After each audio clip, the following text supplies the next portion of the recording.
Yeah. I hate it. I hate your pick so much. The worst. No. I'm not down with this one. This is the worst. Hopefully the rest of your list gets better.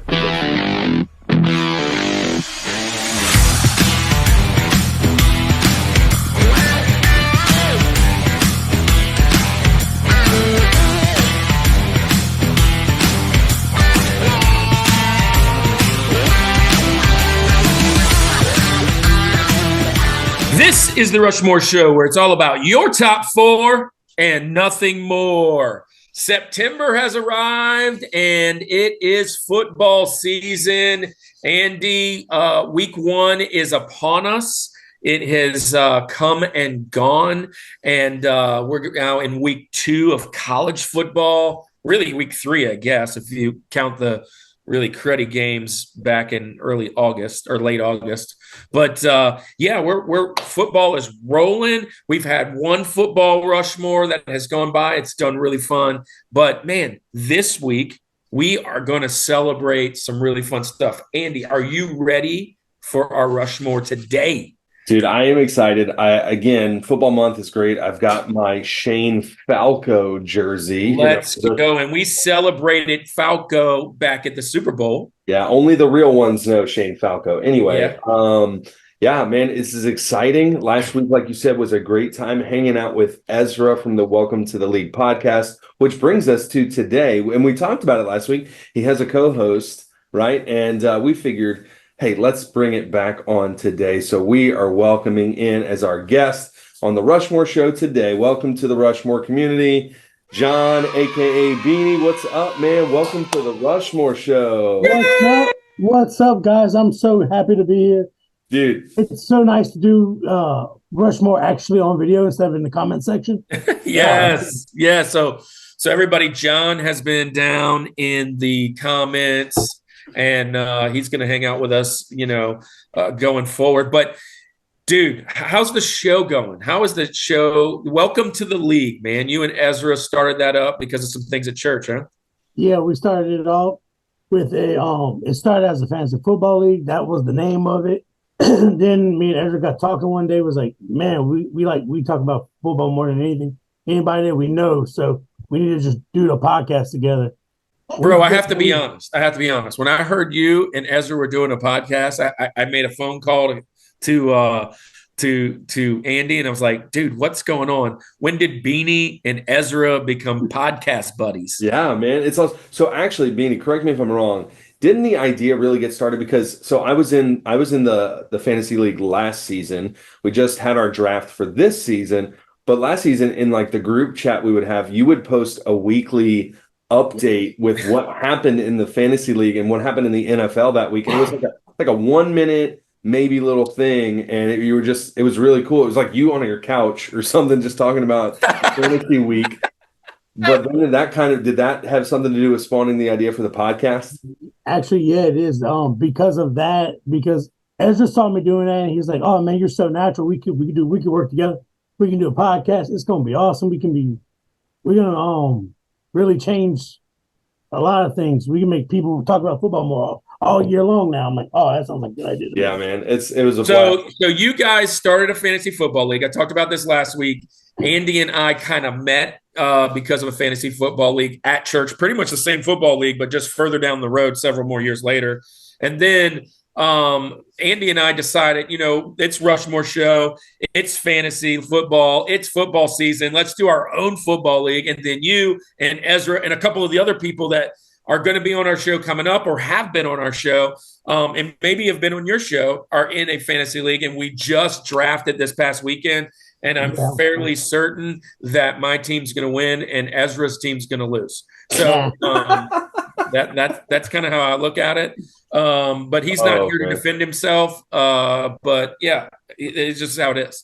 Man, it's a blast. And I even talked about this way back when we talked about our hobbies. If you go way back to episode 5 or whatever it was. And fantasy football is being one of my hobbies. So it's just kind of this month for Rushmore Show brings a lot of our hobbies and passions together. So I am so excited. I don't want to waste much more time. Kirk, what are we going to be talking about today? Yeah, so today. So last week we did Rushmore of Super Bowls, which in the midst of watching those, several really amazing plays were going down that really made those Super Bowls. And we kind of were like, dude, what if we do a top 4 best plays ever? So the Rushmore of the greatest NFL football plays you could ever see. Let's get it.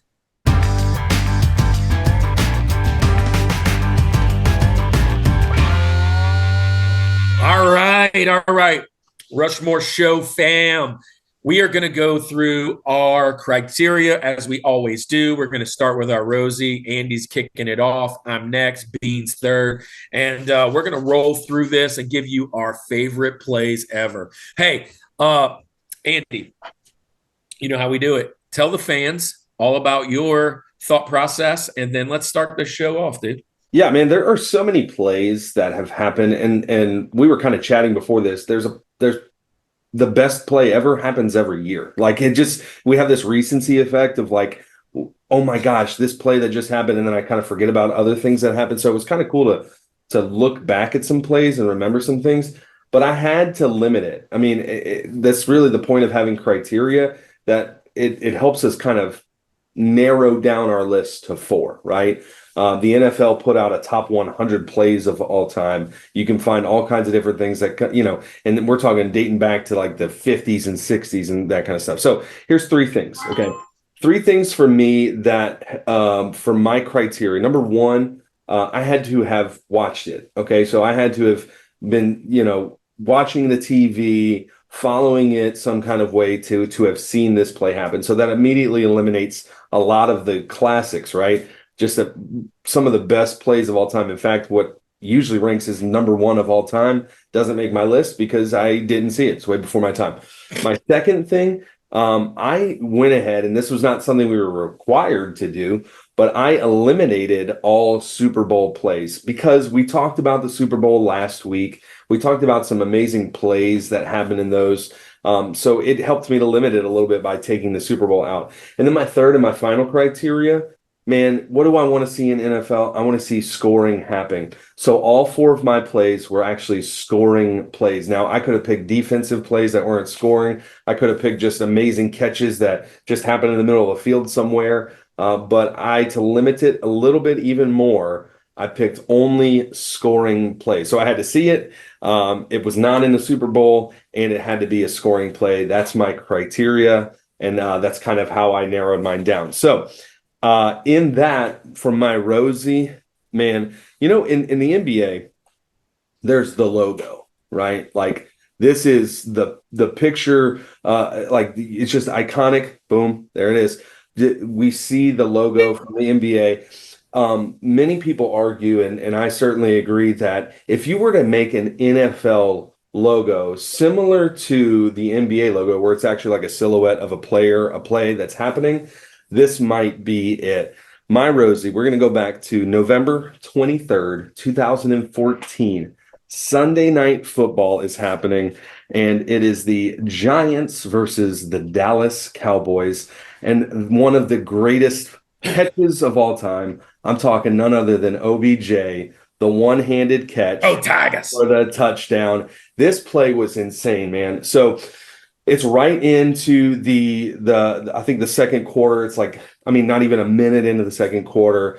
Eli chucks up this deep pass, and OBJ is being pass interfered with like crazy. He's being held. His jersey's being pulled. The guy's in front of him, but he fights through and he goes up and he makes the iconic ding. There it is again, one-handed catch. And if you take that still shot and you make that the logo for the NFL, I don't think many people would complain, other than maybe Cowboys fans. But the fact that Odell, fought through insane pass interference, caught the ball, and it was a touchdown all in one, was just crazy, man. And also, hey, bonus points because it happened against the Cowboys. I didn't mention that in my criteria, but if it happened against a team that I don't like, I bumped it up on my list. No.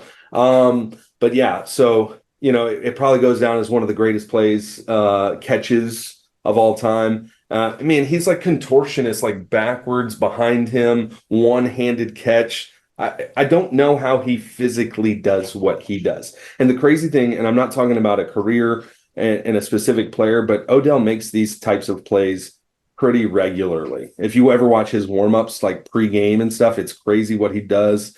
So yeah, my Rosie, OBJ's one-handed catch Sunday Night Football 2014 against the Cowboys. Dude, that's got to be on there. It's a great play. I was looking at the top 100. It's in the top 5 on like every list. As far as catches go, one of the most iconic when it comes to the rivalry that is the Giants and the Cowboys, all those things. It was on prime time. Like it was a big game. And, back in 14, Eli had 2 of his Super Bowls and kind of rolling, and the Cowboys had been in the dumpster. So this just is another thorn in the side of them boys.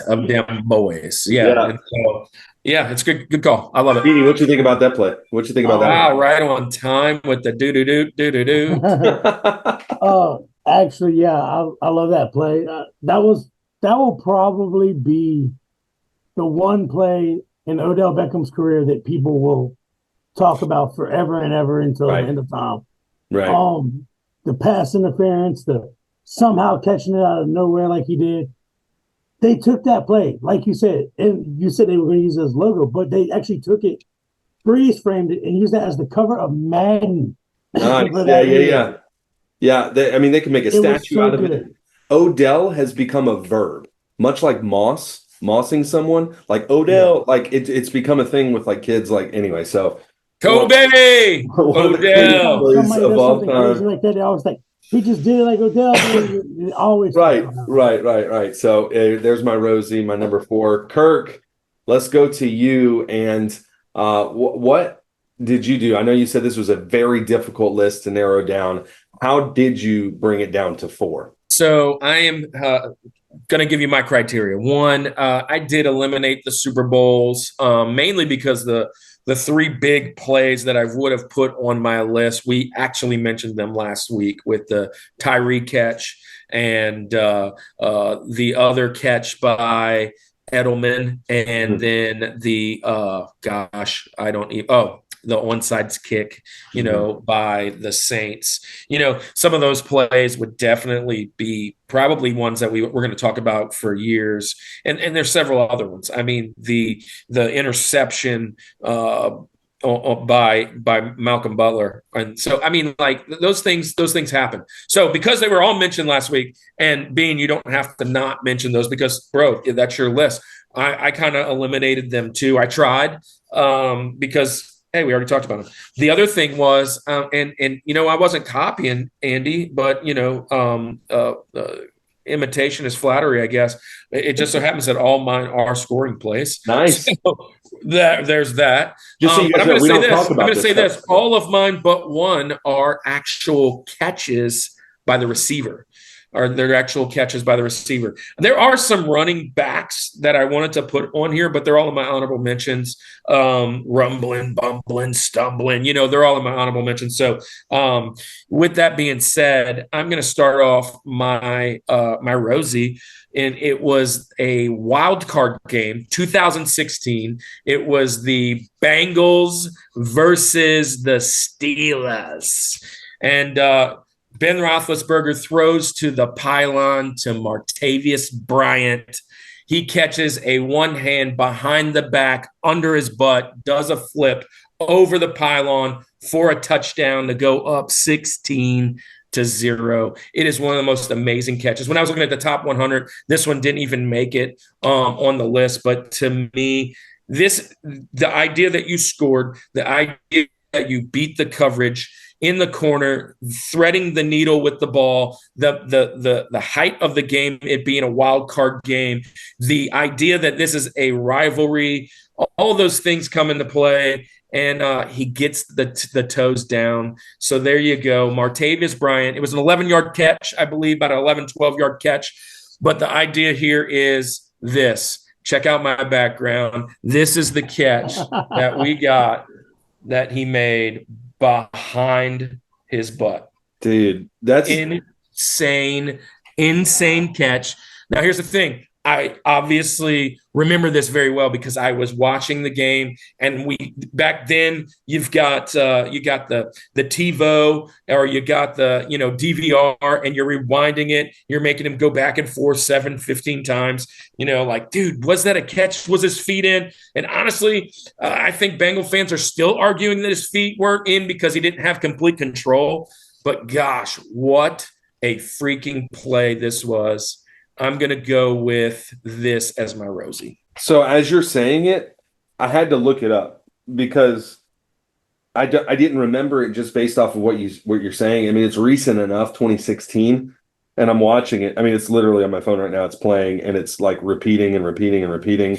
I still am not sure he made that catch. Like, it's crazy. It's insane, man. I didn't remember it. So, man, hats off to that one, right? I mean, that's a great pick. Great pick. Dude, I love that one. That is that's going to be off the top 100. I don't know why. I guess it was I don't know. There's just a lot of things going on with this. Maybe Martavis Bryant isn't a big enough player. I don't know, but yeah. It's a great catch. Here's the thing. The one thing I would say that might go against it is we're still trying to figure out what a catch is in the NFL. And right. His feet got down, and then I think he juggled the ball maybe a little bit under his butt. But, dude, the refs gave it to him. Touchdown. Goes up 16-0. I can't argue with it, man. That's a fantastic play. Beanie, do you remember that play? Because I had to look it up. I did not until I saw the picture that Kirk put on his background. When I saw Kirk gives us some visual aid. I remember that. I like how my head is right. Yeah. You are the football. You're the football. That was an awesome play. Yeah, it's man. Probably one of them. It should be on a list of like catches, and the fact that we don't remember it's a crime because that's just fantastic. Wow. Yeah. All right, man. So, Bean, man, what were you thinking when you started yours? Let's keep this thing rolling. Rosie, welcome to the show. First off, dude, I know you're a big football fan. You're a huge football fan. You've got a show about it. So tell us a little bit about that and who you are, and then let's get going, man. Yeah, we got a podcast about it. I actually been watching my dad was like around football, so I grew up watching it with my dad and dealing with the parent yelling at the TV because of the Saints being whatever the Saints are doing. I still accepted the Saints, even though they were like had their rough years. So when I grew up watching it, like I really didn't get into football until I got my first Madden, which was Madden 07 with Sean Alexander on the cover. Come on. It was awesome. I wish I still had that game. It was the best Madden in my opinion. As far as my criteria was, I didn't really think I had one until about an hour and a half ago before this started. I tried to pick plays that were going to be not necessarily on everybody's top 100 or top 10 or top 5, whatever, top 4. I tried to pick plays that a lot of fan bases will remember for a long time, plays that will become legendary in history. With no further ado, my Rosie is 2010 NFC wild card. Seattle against New Orleans. Marshawn Lynch's 67-yard rush for a touchdown. Jumping in the end zone, flexing as he jumps in the end zone. I'm gonna let you finish. Yeah, I was not supposed to have a shot. We were the defending champions. They were 7-9, losing record. And I am surprised our TV did not get broken after that play. It was just iconic. I mean, Seattle got stomped the next week, and we enjoyed that. But try not to show bias. My brother Rosie. That's on our more. For a touchdown. Beast mode is born. Yeah. What do y'all think about that? If you're a Seattle fan, this is potentially a George. I mean, it's definitely a top 4. I hate it, obviously, as a Saints fan. I'm surprised you picked it because here, real quick, I was working in a restaurant at the time, and me and the other employee that were there, we were dead. Like, we literally never had business. It was amazing. We just got to sit in there and watch football, and that game was on, and the Saints have had a string of really heartbreaking losses. And I think for me, at least, and obviously they've been going back to 67, and you talk about the Aints and all that kind of stuff. I didn't experience that, but, to get to experience winning a Super Bowl, and then after that, just having all this heartbreaking stuff, and it really kind of starting there. I hate it. I hate your pick so much. Playoff losses. But this is like the curse of Marshawn Lynch, the curse of skill. We have not done well since that play. I mean, we've had so many other heartbreaking plays, and Bean, if you bring them up, we're done. Okay, there's like this is the one you get. I promise that's the only one. I just thought it was like I wanted to put a running play on my list, and that was one of the ones I found. I'll just go out here. Really I'm going to throw this out here. I had it as an honorable mention just in case I ran out, but it is a great play. I like Marshawn Lynch as a personality in the NFL. He's a very just peculiar fella. I don't hate Seattle as a team. I hate Seattle as a fan base and an organization. Some of the players on that team I've kind of loved over the years. Russell Wilson, I've loved him as a player, and now he's going to Denver, so I hate him because now he's playing against my Chiefs, but twice a year. But Marshawn Lynch, that was a great run. I'll never forget the jumping with the ball backwards like this. And I want to forget it. I forgot it for a while, and now you've just reminded you. So appreciate that. Hey, let me say this. We didn't say this, but there was a registered earthquake because of the fans at that play. Like some kind of crazy earthquake happened, which 3.9. You got to give it to him for that. That's pretty impressive. So, hopefully the rest of your list gets better, because I don't like it so far. It just is what it is. That's the only one. Making me very mad right now. Well, Dean, I'm sorry for what you get in the comments, because we do have a lot of Saints fans. So, all right, Andy. All right, we have done Rosie. There's no way we're crushing on that one. So let's go with TJ Jazzy Jeff. TJ Jazzy Jeff. Okay, so this play kind of started it was a part of this craze that happened in the NFL. It was unexpected. This should not have happened. And so what I'm going to go back to is I'm going to go to the 2011 NFL playoffs, and we're going to look at the AFC wild card round. And you had the Pittsburgh Steelers facing Tim Tebow and the Denver Broncos. Oh, yeah. And here's what I'm going to do. The first play of overtime, what happens?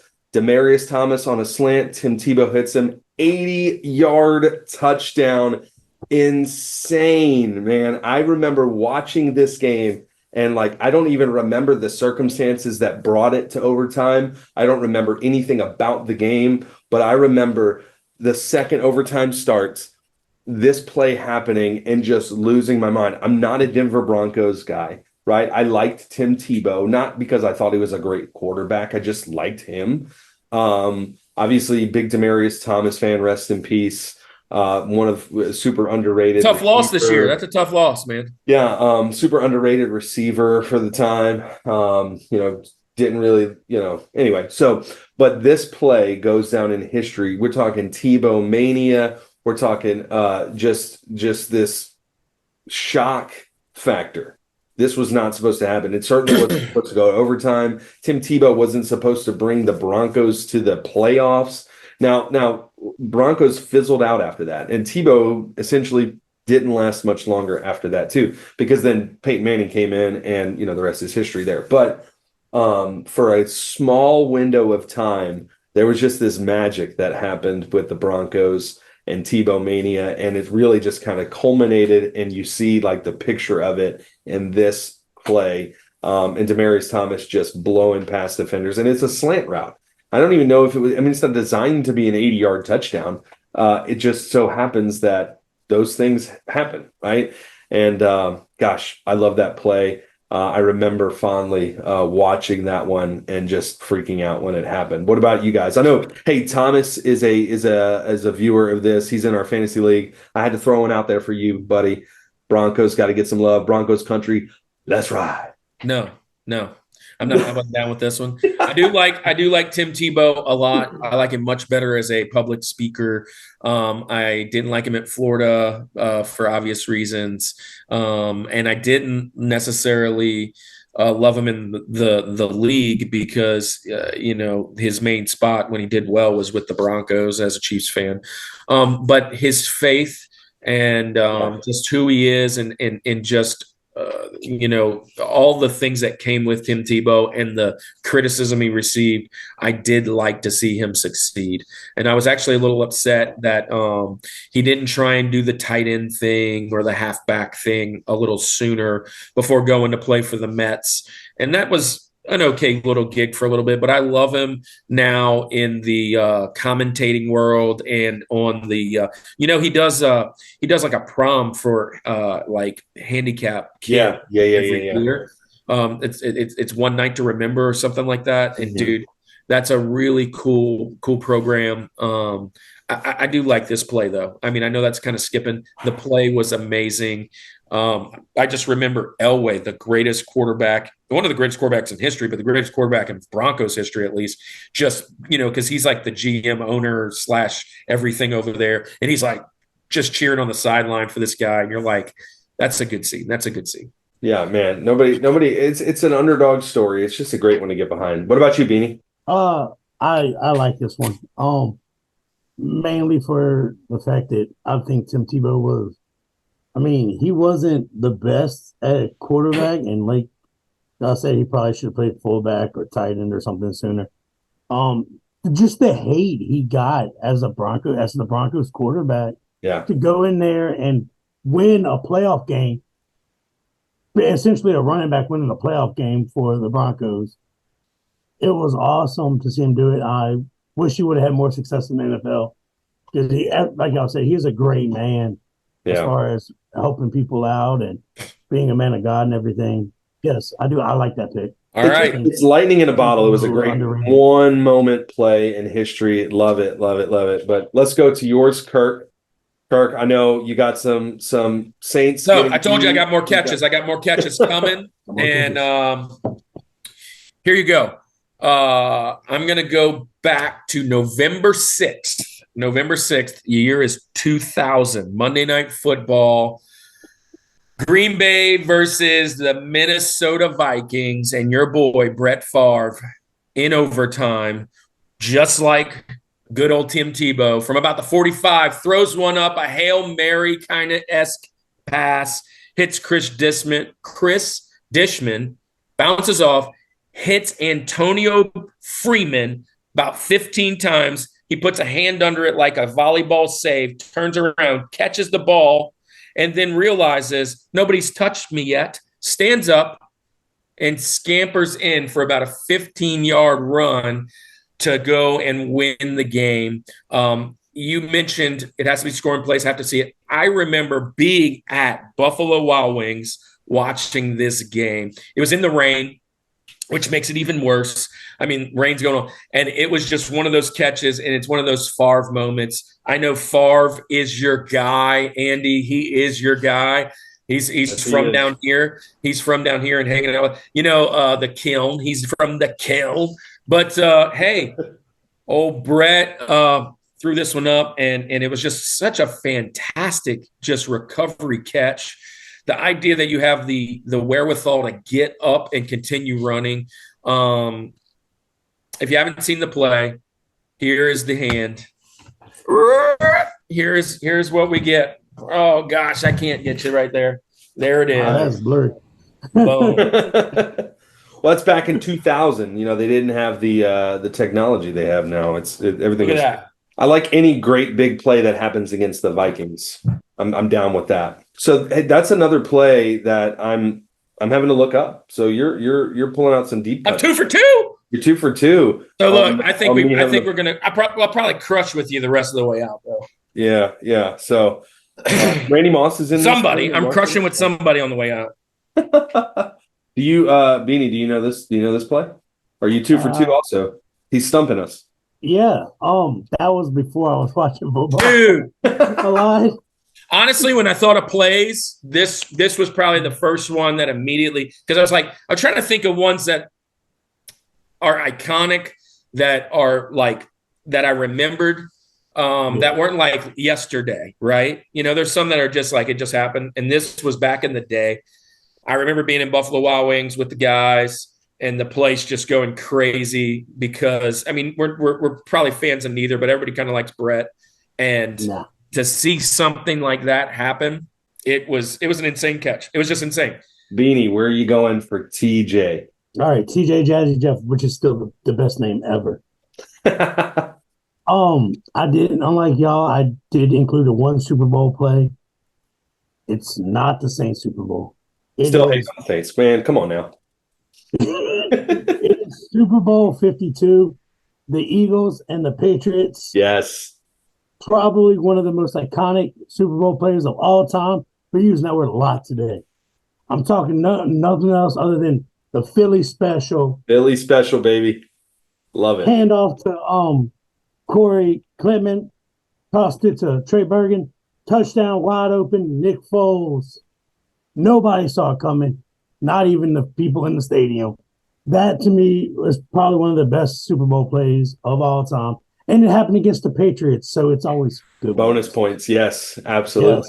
Yes. Yeah. Welcome back to the league. Welcome to the league. You have now, you're good in our minds now. Hey, that is a great pick. I think that any play that gets a nickname, I think is automatically going to be bumped up to the upper echelon of plays in history. And this is one of those. The Philly special is just great. Except the Minnesota Miracle. Well, not in my book. We don't talk about that one. Not in my books. It definitely won't make it. But this play too, it's funny. Like now you see teams have like copied it, right? And like that's what I was going to say. Yeah. It's like the following season, everybody had their own variation of it. That they were on, they started running. Even New England ran one, the same variation of that play. Tom Brady couldn't catch it, man. He's just not. And Tom Brady couldn't catch it. Yeah. And here is my issue with Tom Brady. Anyways, let's keep going. Because he can't catch. We have Kid Maat coming up later. Yeah, I know. He'll be on, and he'll balance out the Brady hate. But we've got to get pretty heavy on the front end on that. Anyway, yeah, great pick, man. Philly special. It made an honorable mention of Super Bowls for me, mainly because Tom Brady losing it, but also Philly special is a big part of that as well. Nick Foles coming out of nowhere, like literally to So, hey, man, we talked about Tim Tebow. Nick Foles is in that same vein. He's a great man of God. We talked about Kurt Warner last week. These are all great guys that are role models that I love for my kids to kind of see that you can we talk about it in youth ministry often, the kids often picking sports over faith, and these guys are surrounded by their faith and able to do both and be able to balance that well. And that's a hard thing for an athlete. And I can attest to that, being an athlete, my kids being athletes, and seeing guys do it at such a high level. Hats off to you. And Nick Foles, what such a great story, being the comeback, or the backup, if you will, behind Carson Wentz and kind of leading them guys on. And then he made some great contracts after that and made a lot of money and is able to retire. So way to go, Nicky. Yeah, there you go, bud. Cool pick, man. I like it. Philly special. All right. So we are halfway through our mountains, and Link is up next. Andy, what you got? Okay. So I couldn't escape it. Much like you, Beanie, I could have picked 4 Saints plays, but I wanted to not come off like Kirk and be very biased towards the Chiefs. I wanted to show that I'm fair and I'm balanced. But with that said, my next 2 are both Saints plays. Okay. And there's no doubt in my mind, these 2 plays were on my list before I even really had to put together a list. Okay. And my first one is going to be this. I mentioned no Super Bowls. This is definitely not in the Super Bowl, although I could pick a few from the Saints Super Bowl. But how did we get there? Okay. My link Garrett Hartley kicking a field goal, sending the Saints to their first Super Bowl. I cried. I'm not even ashamed to say it. Here's a few things. Here's a few things. Okay, the 2009 NFC championship game against Brett Favre. He's one of the greatest of all time to play. Saints are the number one seed, but still kind of feel like an underdog in that situation. Have the game at home. For this to happen in New Orleans, and it to come down to, it shouldn't have even gotten to this point, right? Basically, the Vikings are going down just to get in a position to kick a field goal and win it in regulation. Brett Favre does what Brett Favre does, throws across his body. Tracy Porter picks it off. We go to overtime, right? And then the craziness happens in overtime, and we get to the point where we get to kick a field goal. And there's a few things about this play. Number one, I remember if you watch the NFL films and you hear Sean Payton's sideline like pep talk with Garrett Hartley, it's really good. He says, "I just want you to hit it right through there, through that Florida," and he uses some language that we can't use on the Rushmore Show. But you can fill in the blanks there. But he tells him like, "Hey man, you belong here." Essentially, like you earn the right to be in this moment. It's just a really cool talk there. Then you've got the radio call right after. Placement, kicked by Hartley, and it is good! It's good! It's good! Pigs have flown! Hell is frozen over! The Saints are on their way to the Super Bowl! Those words are forever going to be etched into my mind. Again, at that moment, it's like I don't even know what to think. I remember we had a Super Bowl party at my parents' house, and we had family over. We had all kinds of stuff, and we just went bonkers, crazy, because the Saints, in that game, the whole game's a nail biter, man. It's just, for it to come down to win like that at the end, it just, you feel like you had something to do with it, even though you had nothing to do with it. You just are so invested in the game, and for that to happen. And then the third thing about that is that this play specifically kind of was controversial, right? At this point in overtime rules, the first score there was the winner, right? And then now, after that year, they changed the rule. They lobbied for it to change to where both teams have a chance unless the first possession ends in a touchdown, right? If it were to be a field goal, then the next team would have a chance to match that field goal or score a touchdown for the win. So it kind of changed the rules after that. People cried about it and everything, but that doesn't take away from that year. The rules were the way they were, and the Saints got to go to the Super Bowl. Garrett Hartley's forever. I remember when the Saints cut Garrett Hartley, it hurt. It was one of those ones I was like, man, that sucks, man. He's just such a, you think of Sean Payton, you think of Drew Brees. Garrett Hartley is equally as important to the lore and the nostalgia and that rebirth kind of feel for New Orleans. And it really kind of culminated there in this kick to send us to the Super Bowl.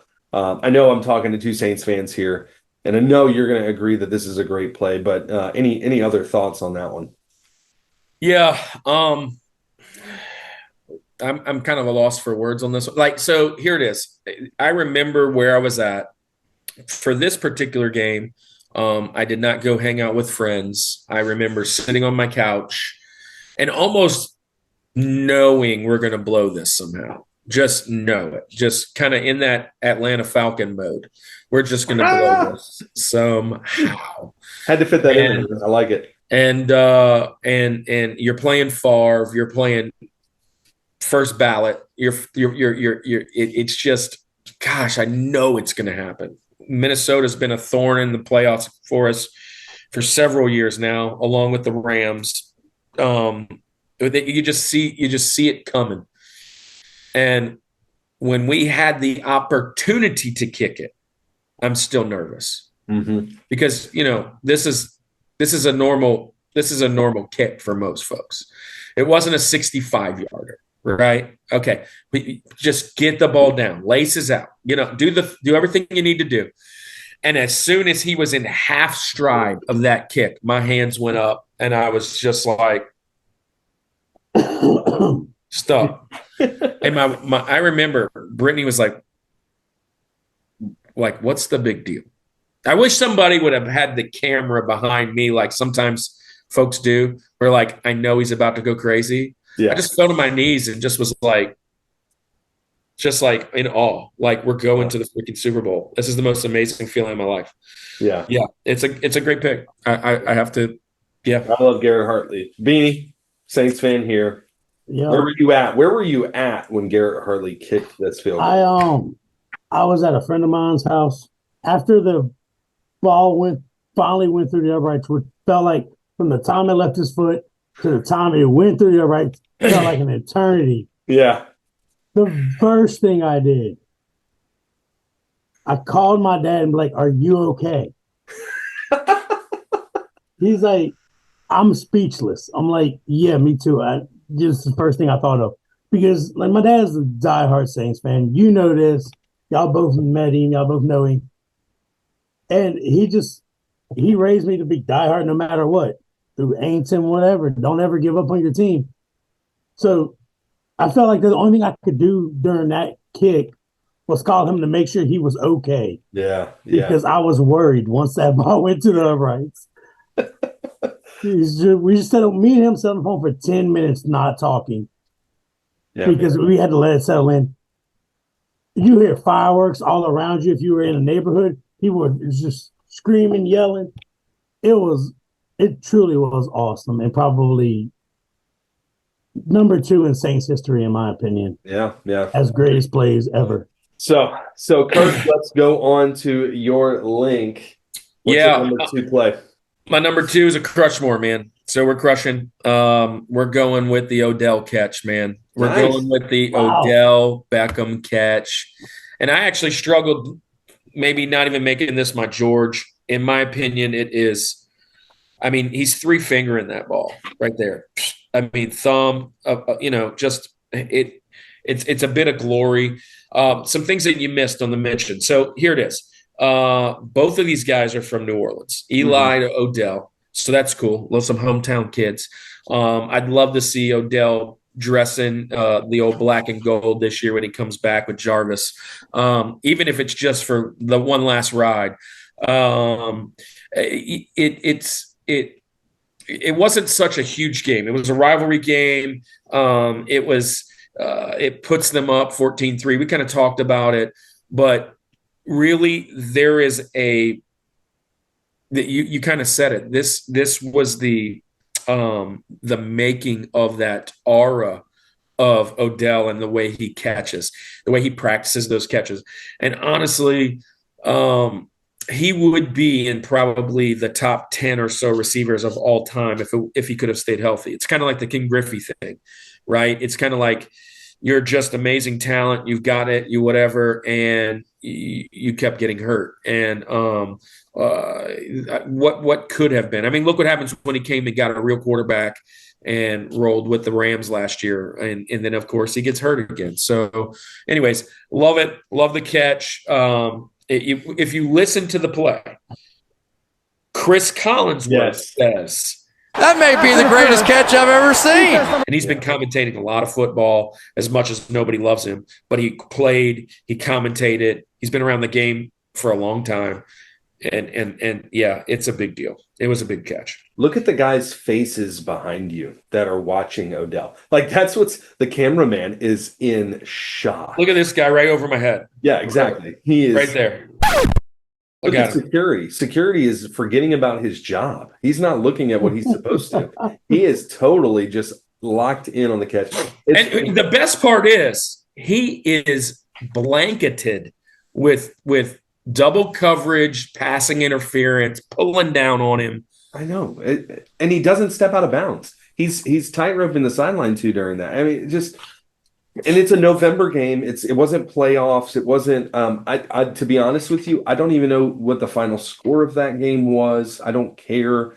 I know that put him up 14-3. That's all I know. So great play. I mean, I've obviously talked about it. We've talked about it, and gotta love OBJ, man. Gotta love it. Yeah. Well, since we already talked about him, we can move right along to your TJ. What's the pick, dude? What's the pick, Benny? My link is my second home team. I don't know if y'all know this, but when I was 18, I moved to Arizona. for 2 years, graduated high school, went to college for a year, moved back to Louisiana. So the Cardinals have become my second home team.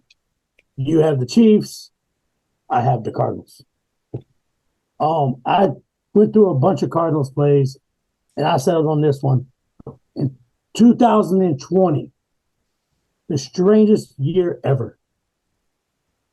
11 seconds left in the fourth quarter. Oh. Kyler Murray gets out of the pocket, runs one way, runs the other, gets to the silence, throws up probably the best Hail Mary pass ever. And there's been some good Hail Marys. Throws it up. Nobody else but DeAndre Hopkins comes down with it, with 3 guys hanging on him. It's not quite the Odell catch, but it is probably one of the best catches in history. Molly, DeAndre Hopkins touchdown. Arizona against the Bills with 11 seconds left. The Hail Murray. I love that play. Yeah, I remember that one. And I remember him escaping. It's like backyard football at that point. It just happened. And DeAndre Hopkins, let's talk about that for a minute. DeAndre Hopkins, we talk about Odell Beckham, and hopefully so. The catches that he makes are insane. I don't know if anyone catches greater passes that are as highly contested as DeAndre Hopkins. Something about it, you always see he makes these plays that are impossible, that are just like you said, this one blanketed with coverage. So he's like a really good 50-50 catch. Jump ball, yeah. I mean, he's fantastic. So I love this play. I love the memes that come out about Kyler Murray being like a little kid in some pads or whatever, but he plays that way. And I'm not just talking stature. He plays like a kid who is playing football in the backyard, and I love it. I love that about him. It's what I love about Brett Favre too. So again, I'm not comparing those two. I'm not saying Kyler Murray is Brett Favre, but yeah, great play. The Hail Murray. What about that one, Kirk? Man, it's a great play. Kyler Murray, I was kind of irritated with him when he didn't go with the Oakland Athletics. I'm like, dude, you're going to play football. You're a $110. Like, go take your money in baseball and run. And that guy has stepped it up. It's a great quarterback. He's highly touted in most fantasy leagues. Like, he's got a lot of swagger.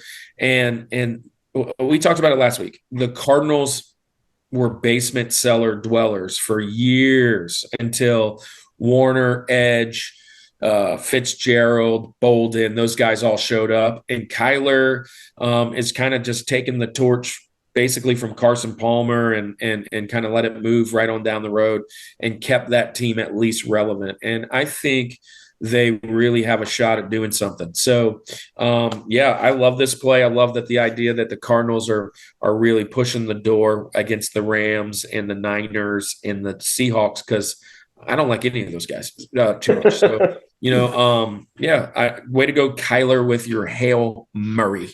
Love it. So, what have we done, Kirk? Where have we made it? We are at the G, baby. We're at George, man. G-Dub. My George.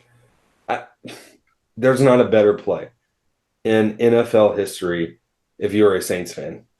And, of course, I could talk Super Bowl, but this isn't Super Bowl. This is regular season. This is early regular season. I'm going to bring you back September 25th, 2006. If you are a New Orleans Saints fan, the date is etched in your memory. And it's about the rebirth. I'm talking about Steve Gleason blocked punt against the Atlanta Falcons. This play on Monday Night Football, Mike Tirico announced that just this first game back in the Dome after Hurricane Katrina ravaged the city. The city was still rebuilding. There were still blue tarps everywhere. There were still people, just evacuated in other areas of the country. And, this is coming off of this tragedy and the thought of, are the Saints going to relocate to San Antonio, right? They played some games temporarily the season prior in other areas in Texas and things like that. And, there was a legitimate concern. Are they going to sell this team and they're going to relocate, or is that going to be part of it? Well, what they do is they reopen the Dome. This is Drew Brees' first year. We're talking Drew Brees. We got Reggie Bush. We got Sean Payton. We've got this new era of Saints football that's happening. And who do we open up against? The hated Atlanta Falcons. Mike Vick is a Falcon still at this point. And what happens in this game, when this play happened, first of all, let me say this. In that moment, there was no way the Atlanta Falcons were winning that game. I mean, it just wasn't going to happen. They had everything against them, the emotion of this game, just everything involved with that. And then you've got Steve Gleason comes through, and he blocks this punt by Michael Keenan. It's early in the first quarter, so it's right then. And then Curtis DeLoach recovers the ball, scores a touchdown, and there's about 5 minutes where the Monday Night Football broadcast team didn't say a word. And the crowd was insane. Now, I wasn't there. I've talked to people who were there. I know people who were at the Dome, but watching it on TV, you could feel like this was the moment where you knew, wow, this is more than football. Like this means so much more to New Orleans than just a game against the Falcons, a Monday Night Football game, whatever. So much so that, it's been kind of embodied into this. If you go to the Dome, Kirk, you've got the picture right there behind you. I see that. This is the rebirth statue that is right outside of that. Not to mention, Steve Gleason has become, with the ALS diagnosis and everything, has just become a huge proponent and huge just voice for New Orleans and the whole building back from Katrina. For those that don't know, I know many of our viewers from Louisiana, and we've got friends in this area, but there's several of you who are not. This city is still feeling some of the repercussions from Hurricane Katrina, which happened way back in 2005. So I mean, we're talking 17 years now ongoing of this. But the rebirth, man, this moment in history just goes down. And that year, look, the Saints go to the NFC Championship. They don't make it to the Super Bowl, but a couple years later, and I talked about the Garrett Hartley kick. This play, I just remember, this just cementing. And I was a Saints fan prior to that too, but I was like, there's no way I could ever be against this team. This was like that. This is America's team now. The Saints are now America's team. And it started with this Steve Gleason block punt. And it's actually become this funny meme now. If you follow Steve Gleason, he's fantastic on social media. Please do that. He anytime there's a blocked punt, he'll post on Twitter or something. He'll say, "Hey, never punt," or whatever, because of the blocked punt and everything. So I know I talked about it for a while here, but it is technically a scoring play because a touchdown resulted because of that. So I have a feeling that there's a Rushmore potentially here, but anything you can say, Kirk, about this play? Yeah, man, I love it. I love the play.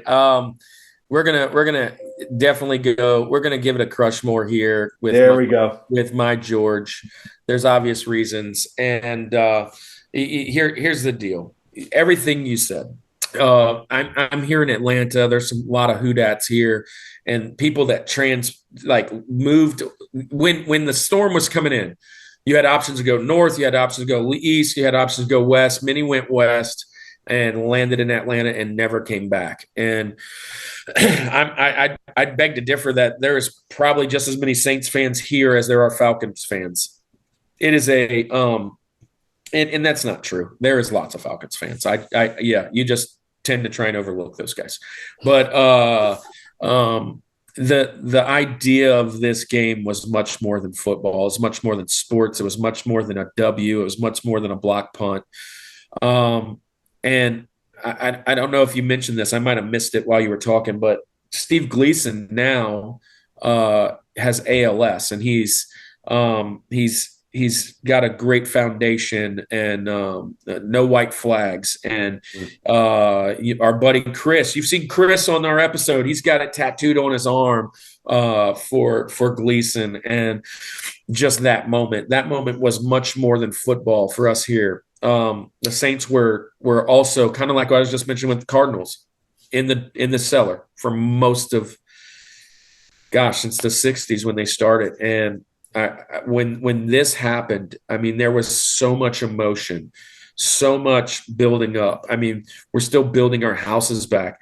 And I've had this conversation with people. They're like, what does football have to do with building your house back or whatever? It gave us hope. It gave us, it gave us like something we could all surround around, because like you said, still tarps, still nasty refrigerators out in front of people's houses that were just filled with, that smell. Everybody will remember that smell of Katrina. And I've watched several videos on this. I've watched several documentaries. I remember one of them with Drew. He's like driving in, they're interviewing him. He's like, when I was driving to the stadium, I was kind of late. And I was like, man, I can't be late to the first opening day of this game. And all these things that were going, and like they're interviewing, and it's like, it's interviewing like the security guard and where he was at. And you're like, it's one of those moments when you're like, where were you when this happened? Yeah. Right. I was at my father-in-law's and we were watching it, and you were just like, oh my gosh. I mean, when this happened, like, it was just so amazing. It's definitely a Rushmore. The statue's called Rebirth because Rebirth and NOLA. And 2006, man, there's a lot of things that surround this with the team. And just want to throw this out there. I didn't name a single Chiefs place yet. So you're redeeming yourself. Yeah. So there you go. Yeah, obviously love the pick. I mean, this just means so much. Just so much for New Orleans and everything. Beanie, what's your thoughts, man? Or do you want to go to your George? I don't want to call it out for you, but yeah, it's a triple Rushmore. There's my background. Come on, I went look for that before we started recording. I wanted to put that there for all the reasons you say. It was the rebuild. I was 15 years old. We had just went through Katrina, and to watch this play and this punt get blocked as a teenager, it made me love football from that point forward. I was a diehard no matter what happens from now on. Remember the in that video, I just thought about it because I see in your picture, the guy was like, I don't normally film punts, but for whatever reason, I'm filming the punt, and all of a sudden I see this great white streak come through the middle. And because Gleason's like wearing long sleeve white shirt. Yeah.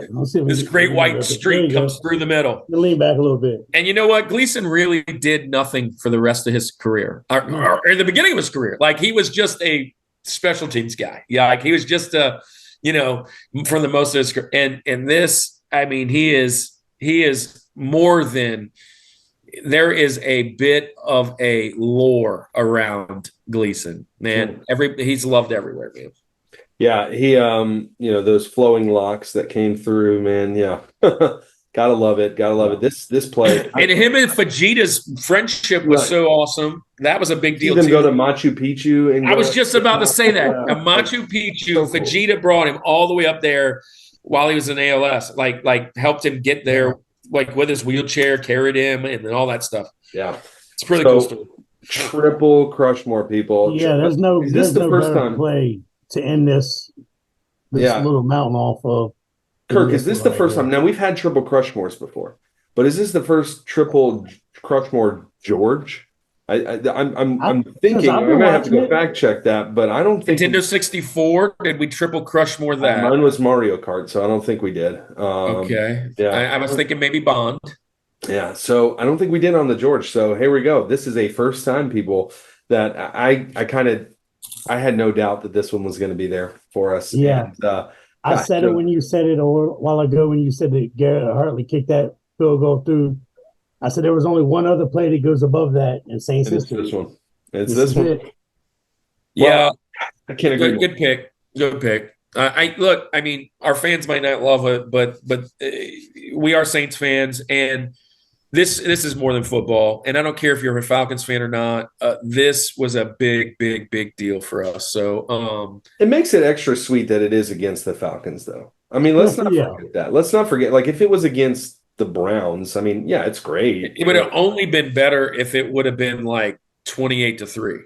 Oh, yeah. Anyway, so hey, Kirk, I know we were kind of anticlimactic there. We talked about the same play 3 times in a row, but we do something a little bit special here at the end. Tell the Rushmore Show, what are we going to do here to wrap up the show? Yeah, so we're gonna do our honorable mentions, all about the Benjamins. All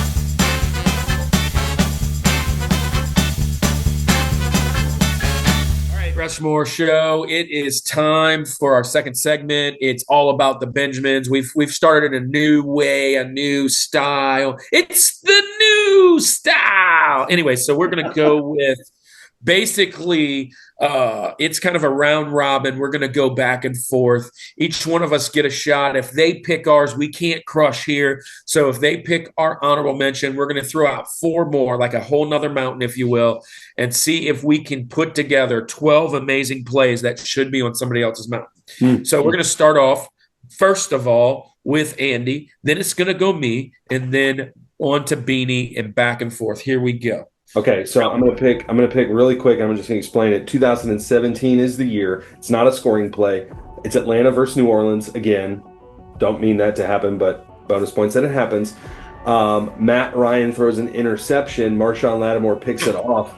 But how does Marshawn Lattimore pick it off? With his butt. If you remember the play, the interception happened. He's on his stomach, and it happens. He catches it on his butt. So the butt fumble happened, but the butt pick is the one that I'm picking from Marshawn Lattimore 2017. What about you, Kirk? How come my butt pick didn't make it in there? Let's go. So I'm gonna, dude. We're going really, really recent, like last year recent. We're going to 13 seconds left, baby. The playoffs, Chiefs versus the Bills.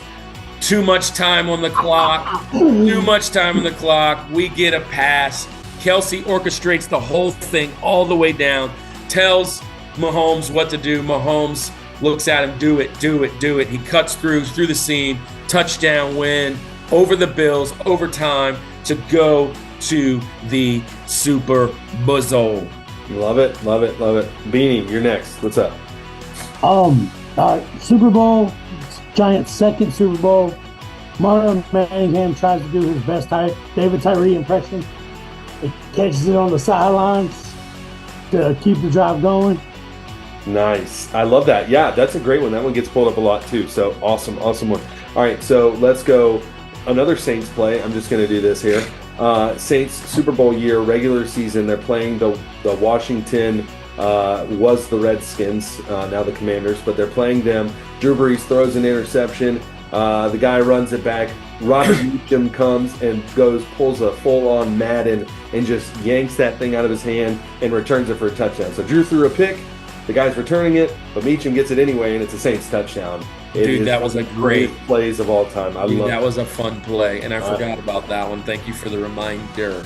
Yes. Hey, look, I'm going to go with one of my first runs. How about that? I'm going to go with my first run, and I am going to pick none other than my favorite running back, well, one of them of all time, Bo Jackson, down the sideline on Seattle. Looked like he hit 7 different gears down, all the way out the tunnel, and the team met him down in the clubhouse. Nice. All right, Beanie, what's up? What we got now? I got another good one. 2008 against the Eagles, pick six. Avery breaks his own record, catches it in the opposite end zone, runs all the way. Oh man, I gotta mark that one off. What was that? 107 yards or something crazy? 108. 108. Yeah, crazy. The previous record was like 106. He broke it. His own record. Crazy play. Well, hey, let's not end the interception theme where we're going here. I'm talking about, and you're probably not going to like this one, Beanie, because I know Cardinals are your second team. But Russell Wilson throws a pick, and what's his name? Is it Buda Baker or whatever? Is running it back, and DK Metcalf from the other end zone chases this man down. It's one of the greatest videos of all time. DK Metcalf is a massive human, chases this man down, and it was clearly going to be a pick six until DK got involved. That's another one for me. Well, I'm going to go with my first special teams return play. I'm going to go with none other than the human joystick, Dante Hall, getting a punt return versus the Denver Broncos. And when he catches it, he makes a right He makes a left. He goes backwards. He goes around and goes all the way. Catches it on like the 20-something. He ends up in the end zone all the way back to the other end zone. Yeah. The human joystick, baby. Awesome. Next we're gonna talk about one I talked about last week. Julian Edelman's pin catch in Super Bowl 51. He caught it on the fingertips on the ground almost. Spectacular. There's one of your most spectacular catches in the Super Bowl ever. Yeah, that crazy. And who was it against? Atlanta. Hey! Yes. We listen. I don't know if we have Atlanta fans that watch the show, but by now you know what you're getting into. Okay. All right, here we go. My last one on here. One of my favorite defenders of all time. Wink, wink. We're hinting towards our Rushmore defense. The year is 2010. It's week 2. And none other than the Hare himself, Troy Polamalu, is playing the Tennessee Titans, and it's a goal line stand. Troy Polamalu jumps over the line and picks out the snap count, and his perfect timing tackles the guy in the backfield, the goal line stand. The craziest defensive anticipation play that I've ever seen. And it's got to be terrifying, too, that Hare jumping over the line like that. So Troy Polamalu against the Titans. What's your one, Kirk? So it's number 4. I'm looking here. I got a big long list. I was thinking, gosh, I want to go with something from Barry, something from Randy. But I'm going to go with none other than your boy, Andy, and the old Roll Tide. Gosh, Derrick Henry, 99 yards, playing freaking Madden with the Jags. Hitting the R2, the L2, the R1, stiff arm, spin, juke, boom, picks guys up, body slams them, and walks in for a touchdown. No reason that big of a man should be that fast. No. Anyway, Beanie, let's close out. What's the last honorable mention when you All right, my last honorable mention is pre me watching football, but I did go look it up, and I watched this play. The Saints lateral in the ball, throws a pass, laterals it across the laterals it again.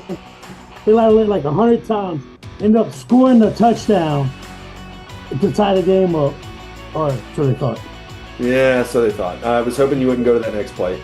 Bookend it with heartbreaking Saints loss. So if I remember correctly, it was Aaron Brooks. Was awesome.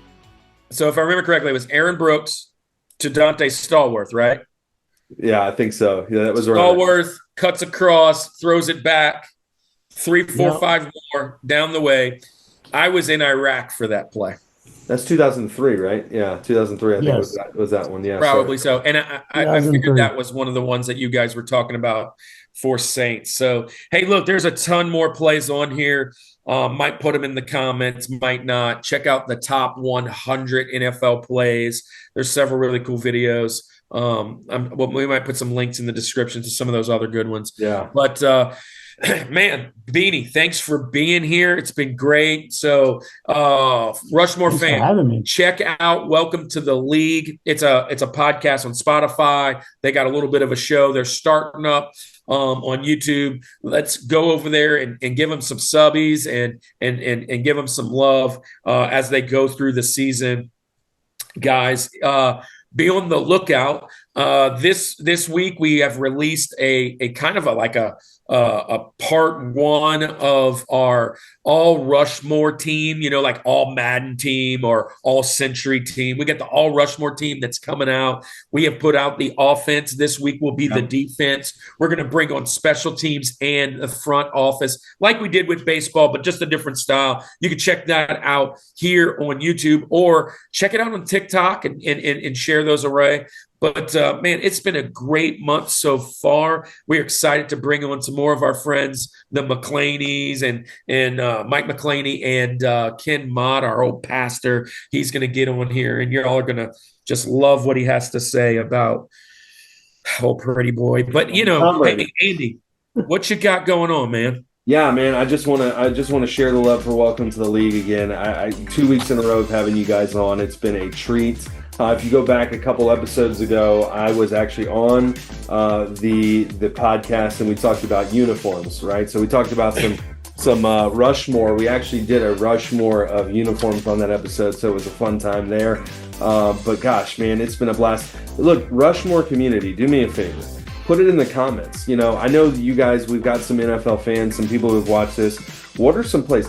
I want to challenge. I want to throw this challenge out there. I want to test my hypothesis. Are there actually Atlanta Falcons fans? If you're a Falcons fan, put your favorite Falcons play of all time in there. I'll probably have to look it up because you may have to look it up because you probably didn't see it either. But yeah, and Madden plays don't count. But anyway, so yeah, Julio Jones probably has a few. For real, put them in the comments. Yeah. Let us know what are your favorite plays of all time. Let's have some fun there in the comments. So it's been a blast today. It's been a blast, Kirk, and you know, we end it this way all the time, right? This is how we end our show. Let's go ahead and get to this point. This is the Rushmore Show, where it's all about your top four and nothing more. Peace.